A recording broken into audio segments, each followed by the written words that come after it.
well. Oh, sorry. Yeah, thanks. Great. Hi, everyone. My name is Miguel Lucas. I'm the co-founder CEO of REIN. At REIN, what we're doing is accelerating cross-border and cross-currency transactions with transparency and security. What's the problem? The problem is that cross-border payments are often intermediated by 2 to 3 banks. They cost from 1.8 to 2.5% of your transaction, and it takes 3 to 4 business days to settle. This is because it is dominated by a system of correspondent banks. So if you have a transfer that you want to do, for example, from Portugal to the UK, if your bank doesn't have an account directly with the bank of the recipient, it has to go through intermediaries. That takes time. There's a lot of KYC checks, AML, etc., and there's a lot of costs on that as well. Current alternatives are twofold. Stablecoins, which we've seen with the FTX scandal that are not that stable sometimes, and closed loop systems as well, for example, Revolut, etc., which works pretty well when all of us have Revolut, but it doesn't work when you're outside of the Revolut ecosystem and we have to transfer to a bank. So what are we doing here? We are connecting domestic payment rails.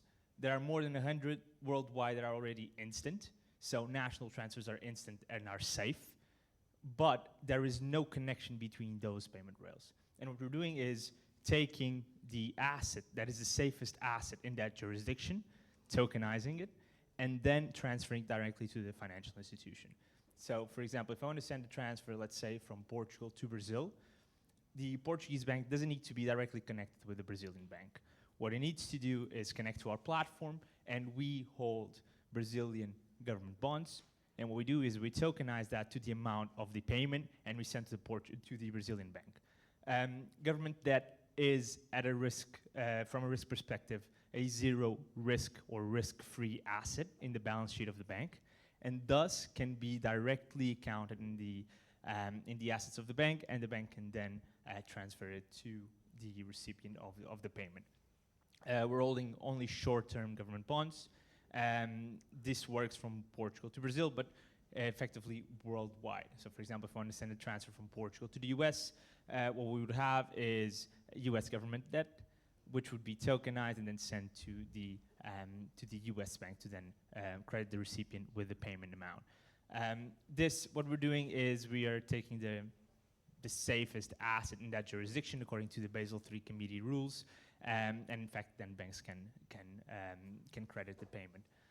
We're also taking the idea of stablecoins because those are one of the most lucrative businesses in the world, mainly because what they do is, these are private liabilities. So basically you hold government debt, you tokenize the nominal amount, and then you keep the interest rate for yourself. We see Tether with billions and billions of profit with little overhead as well. Last but not least, the team.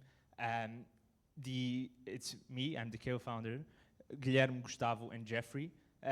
They operate a digital bank in Brazil, which is called Capitual. Now it's going to be renamed to Azify, and that's the bank that we're partnering as well, because we believe that on the payment space, distribution is key. And although, for example, you see Revolut, Wise, Convera, etc., taking in some of the market share of the banks, it's still very much dominated by banks. And if they can compete with a solution that is equivalent to these fintechs, they will effectively regain the market share that they've lost. And we're targeting mostly SMEs because they're most risk averse with regards to, in respective to retail consumers. So Guilherme, Gustavo, and Jeffrey, they have the expertise on the financial side and payments as well. I'm a lawyer, so I have that regulatory expertise, and I'm the boring guy as well on the team. So yeah, that's it. Thank you so much. Thank you.